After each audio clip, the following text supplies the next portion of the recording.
everyone, I'm Tricia, your nutritionist. Welcome to my show today. Today we'll be talking about sugar shockers and shakedown. I'll be giving you the lowdown on sugar. We'll be talking about the history of sugar, sugar processing, how it affects the body, shocking amounts of sugar in foods, and then better alternatives. So I want to talk a little bit about the history. 10,000 years ago, sugar was discovered as a tall, stalky grass. And right here you have sugar cane.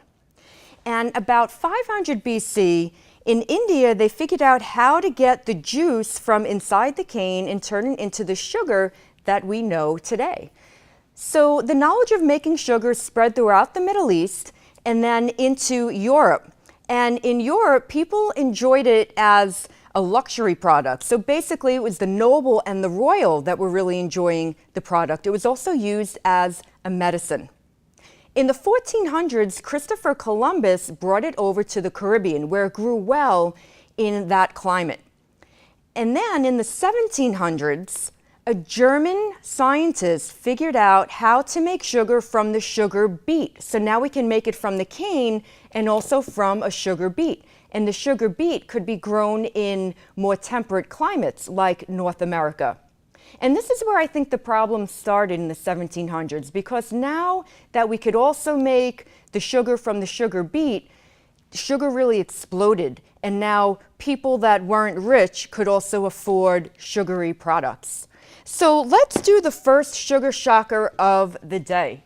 And what I'd like to show you is the sugar in a container of ice cream. So we look at this container right here. It says all natural. We might think, oh, that's, a good choice. Better than a product that has a lot of additives, but let's look at all the sugar in here. When you turn the grams into teaspoons, it's actually 48 teaspoons of sugar in here. So let's just look at all that sugar cascading in. So maybe you wouldn't eat this in one setting, but if you ate this over the course of a few days or a week, let's take another look. That's all the sugar that we're taking in, which is pretty scary. So we want to be careful and think about, if we're having ice cream, maybe we don't keep it in the house, and maybe every once in a while we go to an ice cream parlor and get a small serving of ice cream, so that we're not keeping this in the house and after a week or so consuming all of this sugar.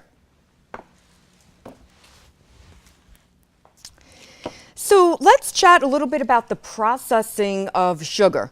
It takes a lot of processing to go from the cane to the white sugary stuff that we see right here. Now, sugar, in that process, the liquid actually gets crystallized. It goes through a centrifuge, it gets crystallized again, and there's lots of different processes that go on. And defoaming agents can be used in the process. What I don't like about defoaming agents, one of them that can be used is formaldehyde. Another one is isopropyl alcohol. Another one is BHT, which is banned in other countries. So I don't like that in the processing, that there can be chemicals that just really aren't good for us. This is bad enough, but other chemicals in there as well. Now, another thing that's interesting about the processing of sugar cane, not sugar beet, but sugar cane, is that bone char may be used. And this might be surprising to some vegans, because vegans who are strict vegetarians, they might not want to eat a product that's come into contact with animal bones.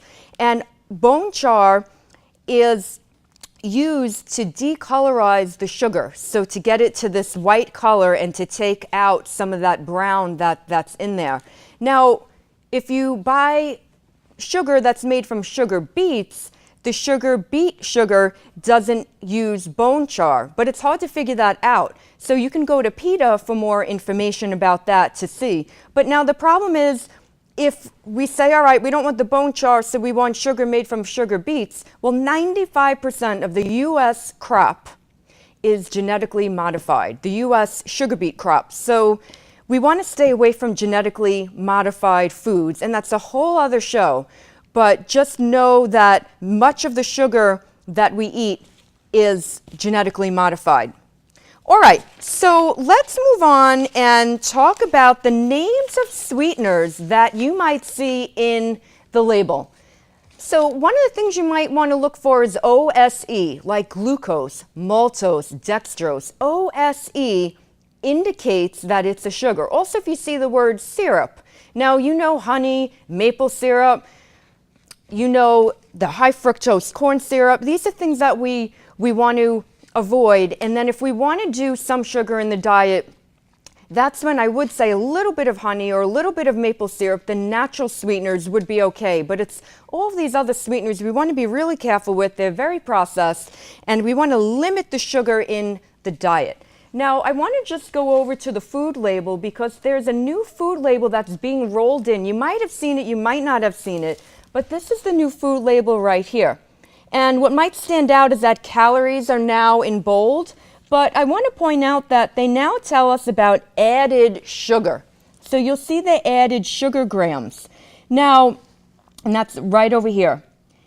What's helpful about this, if you think of products like dried cranberries, there's sugar added to that, but there's also natural sugar. So how do we know what's added? Right now, we don't know. If they're using the new label, we'll know what's natural in the product versus what are they adding, because it's going to give the added sugar. So let's do another sugar shocker for you. So I'm going to show you milk and chocolate milk that kids have with their lunch in school. So one way to figure out how much sugar is actually in here is to look at the grams and turn them into teaspoons. So when we look at this label right here, it says that they're using the new label, includes 7 grams of added sugar. What you do is you take grams and you divide by 4 to get teaspoons. So let's make it easy. Just round it to 8, divide by 4, and you get 2 teaspoons of sugar. So let's just take a look and see what that looks like. So every time your child orders a chocolate milk, they're getting 2 teaspoons of sugar. Now, when I thought, okay, I think that's bad enough because when they're getting this, they're not getting any added sugar. There's some natural sugar, that's the lactose in here, and that's okay. It's the added sugar that I'm really worried about. So you might say, all right, well, okay, there's that sugar there. That's one day. In Massachusetts, we have about 180 days of school. So if you think about that through the course of the 180 days, what it comes out to is 2.7 pounds over the school year.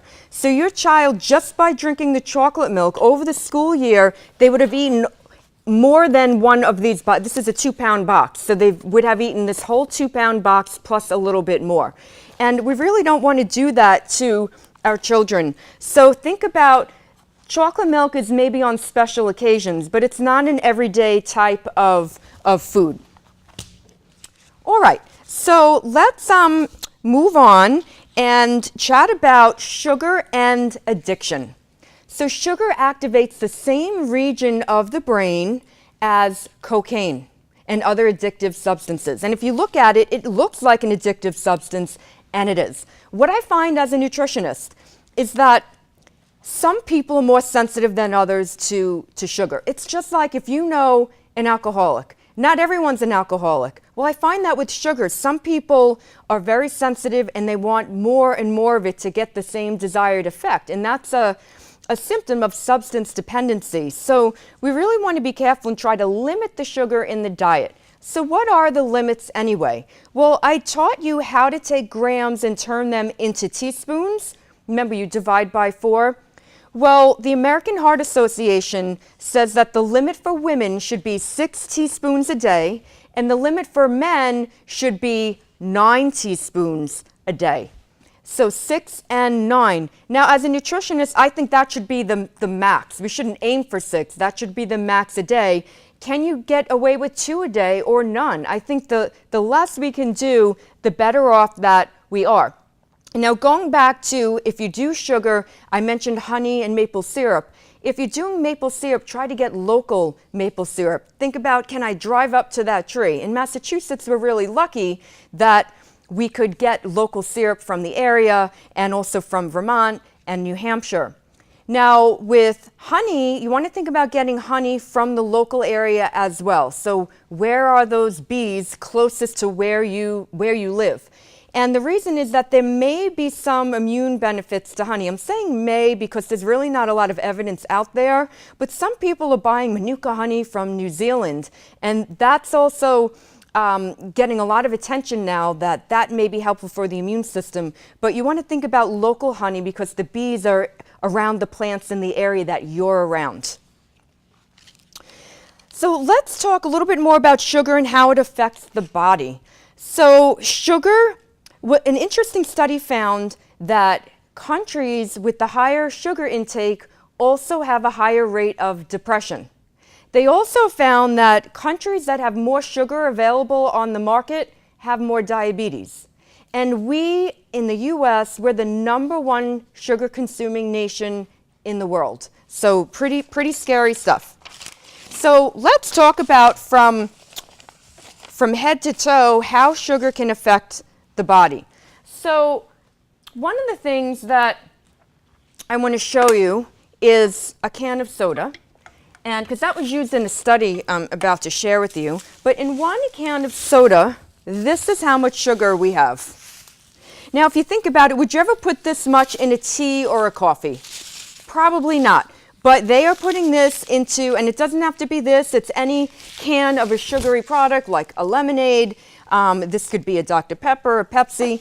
So we're putting this much sugar in. If you added one of these to your diet every day over the year, guess how much weight you would gain if you changed nothing else in your diet? About 15 pounds just from one of these. If you're drinking these, if you got rid of that one a day, you could lose 15 pounds very easily. Now, portion sizes have grown in our country. Now we see a lot of these size bottles. Well, here's the sugar in a 20-ouncer. Oh, sorry. Here's the 20-ouncer. So right here. Now, if you think of this, would you ever put this in a tea or coffee? No way. Look at how much that is. And they put that into 1 soda. And now think, what do you think adding one of these over the course of a year, every day one of these, how much weight would you gain? It's actually 26 pounds. And if we took one away and did nothing else to your diet, you can easily lose 26 pounds. Now, I know that this is none of you listening to the show, but maybe it's your spouse or your partner. Some people are drinking this. Now, if we drink one of these double gulps, let's look at all the sugar that's in one of these. It is pretty shocking. And as a nutritionist, over the years, talked to many people who say they eat the sugar and it goes right here, right? The waistline grows. And then I find when they give up the sugar, they tend to lose weight from that area. It's pretty fascinating stuff. Now, one of these, just recently, a study came out that showed that people who drink soda regularly, that they have poorer memory than people who don't drink soda regularly. And they use soda because in our country, soda, it represents one of those foods that has the most sugar that we're consuming in our country. So they used soda in the study.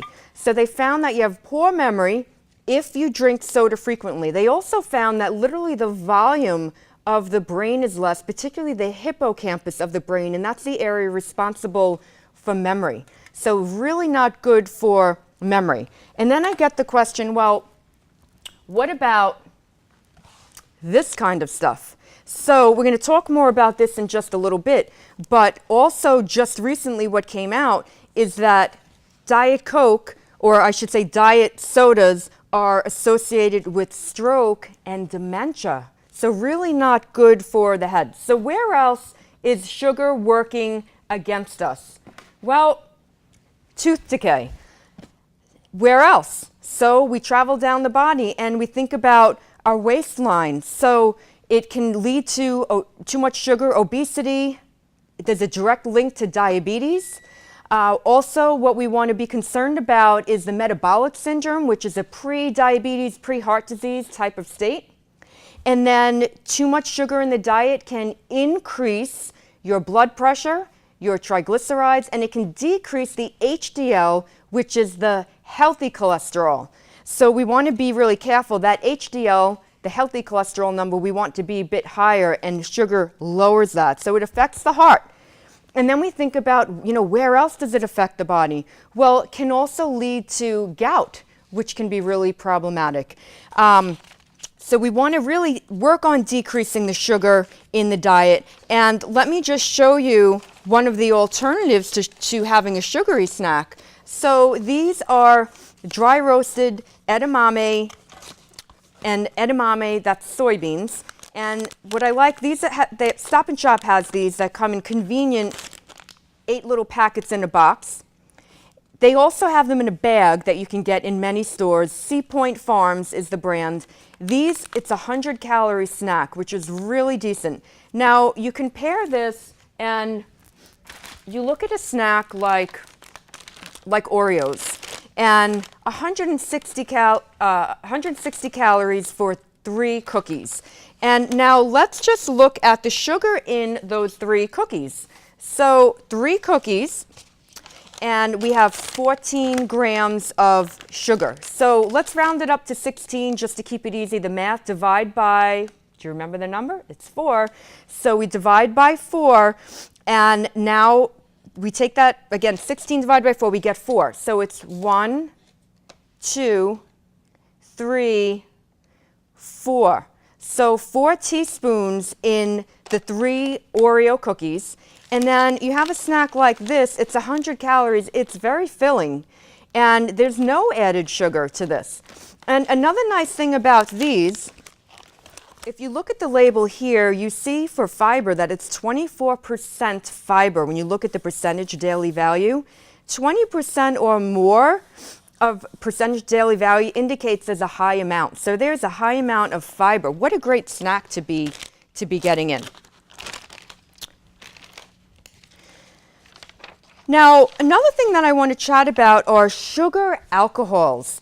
So we want to be careful of things like gum, because in the label you'll see sugar alcohols, and sugar alcohols are carbohydrates that just aren't digested very well. So you might find sugar alcohols in low sugar foods. Maybe you go to the Cape and you go to a candy store and you see where it has those no sugar added candies, and you think, oh, I'm doing myself well because I'm getting these, but maybe not. They often have the same amount of calories than the regular sugar counterparts. You might see no sugar added ice cream, gums. Sugar alcohols are also in mouthwashes, and they're in jelly beans, no sugar added jelly beans. What they are carbohydrates that aren't digested very well. And people can get real upset stomachs when they have too much sugar alcohol. They can have a laxative type of effect. And what do we want to look for in the label? Well, we want to look for ITOL, itol, mannitol, maltitol, sorbitol, erythritol. Be careful with erythritol, because some people are using stevia. And if you're using stevia, or some people call it stevia, and if you buy one of those national brands, be careful, because they add erythritol to it, and that can be disruptive to your intestines. Now, besides the ITOL, we also want to be careful of hydrogenated starch, hydrosylates, and glycerol. These all indicate sugar alcohols. Now, let's go and talk about the artificial sweeteners. So we spoke a little bit about the diet soda and how it's associated with dementia, also associated with stroke. In 2012, a study came out, and they found that those who drank diet soda every day were 44% more likely than non-drinkers to suffer a stroke or a heart attack. And that really worried me, and I thought, people are just going to stop drinking this stuff now. This is, this is good for us because they will stop drinking it. Well, now, several years later, that hasn't happened. But just recently, another study came out linking it to stroke and dementia. Now, there was a study in 2016 which found a dose-related response to sucralose, and it actually caused malignant tumors in mice. And sucralose is a type of artificial sugar in Splenda. So we just want to be careful. So other artificial sugars, acyl sulfame potassium, and that almost sounds healthy. That's what worries me when people see that, but it's not. Aspartame, equal.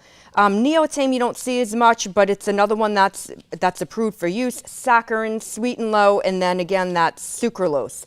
So let's do another little sugar shocker for you. So I want to show you one of these little guys. So one of these little guys equals 2 of these. And if you think about what will actually make us more full, well, I'm sure eating 2 of these. Now you eat 1 of these, and remember, it can be that sugar in here can be addictive. We tend to want to eat more and more of these. So when we want something sweet, in cultures of longevity where they're not eating all the sugar that we eat, when they want something sweet, the people reach for fruit. So it's a good idea to reach for fruit. Now let's talk about combating sugar issues. What if sugar is an issue for you? Think about cutting back. And how can we cut back? Well, if we're doing 1 of these a day, maybe we cut back to 1 every other day. And then maybe we say, all right, 3 months from now, I'm just going to give this up. Some people, like a woman that came to my class when I spoke about gum and all the scary ingredients in gum, she literally gave up gum that day and said, I'm not doing gum anymore. And this is actually what she gave me, and it's still all her gum in there. And that's more of a sweeping change. She just gave it up right away. So sometimes baby steps work, cutting down gradually, and sometimes sweeping change will work. So you have to figure out what will work for you. Now, sometimes people really have problems with sugar and food issues, then I recommend, well, maybe you see a dietitian, maybe even a therapist to talk about your issues with food. But the more you cut back your sugar, the less that you crave it. So it's a interesting thing. Now, let me just show you another snack that's fun. So one thing that you can do is make overnight oatmeal, which is a great alternative to cereal. So they call this Smart Start. I call it not a Smart Start. Well, why is that? When we look in the label, we look at the sugar grams and it says 14. So round up to that 16 and we divide by 4 and we get 4 teaspoons of sugar. Now for women, 6 teaspoons is that limit a day. So we want to be really careful. So what's a great alternative to cereal? Well, there's no added sugar in this little recipe I'm going to show you here. So what I'm going to do is make overnight oatmeal with you. So mason jars, you can buy these at the supermarket. You can buy them at Michael's. What I like about Michael's, you can buy them individually, so you don't have to buy a bunch at one time. So what I do with overnight oats is a 1-to-1 ratio with oats and a liquid. So I'm doing about a 1/4 cup of oats. You could do a 1/2 cup. And then I'm going to do a 1/4 cup of soy milk. And sometimes I go a little less than that 1-to-1 ratio. So maybe a touch less than that 1/4 cup. And then one of the things that I really love is Wyman's Blueberries of Maine. They are really delicious. They are in the frozen section. These are frozen blueberries. The taste has never disappointed me. It's really yummy. Sometimes frozen fruit can have a frozen kind of taste, but these just are really lovely. Oh, a little juice came out there. Pull that out and get some berries. We're getting a lot of juice in here. I'm going to drain that out.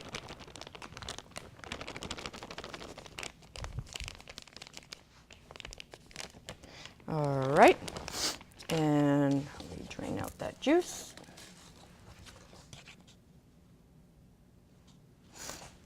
Mine defrosted a little bit. Normally that doesn't happen, so I'm going to put the blueberries in there. I like to add pecans. I'll show you a little trick.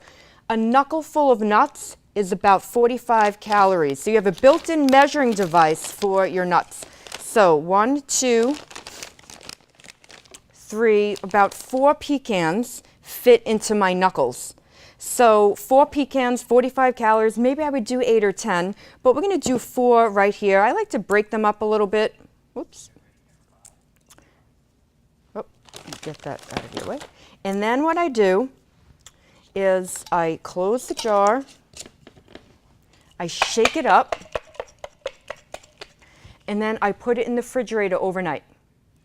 And then the next morning, this is ready to eat. I can have it as a breakfast, or I can put it in a cooler pack and take with me and have it as a snack or as part of a meal. So it's one of my favorite things to eat. No added sugar like we're getting in the cereal. All right, so we have just a few minutes left, and I want to chat with you about some other items that I have here today. So I showed you the baby carrots, but I want to show you the hummus brands that I really enjoy. Nature's Promise at Stop and Shop has a great traditional hummus, and Cedar's brand has a really nice organic original hummus. What I like about these, there's no additives, preservatives, and there are no gums added. I'm trying to stay away from those gums, and we'll chat about that in an upcoming show. Now, another thing I like to do is to take peanut butter, and sometimes I'll add that to my oatmeal, maybe with an apple, with some fruit. That can be a breakfast, or you can do a smaller apple and maybe do that as a snack. And then other things that we can do, these are little 90-calorie packs of edamame. So you see these in Japanese restaurants as an appetizer, but these are also a fun snack. It's a little 90-calorie snack. So that's something to think about. Some other alternatives to sugar would be dried fruit. These are Turkish apricots that are organic that you can find in Trader Joe's, and there are no additives to that. So I hope that you learned a lot today, and I hope that you have one or two takeaways for you. I want to thank you so much for spending your time with me, and I hope to see you again soon. Thank you.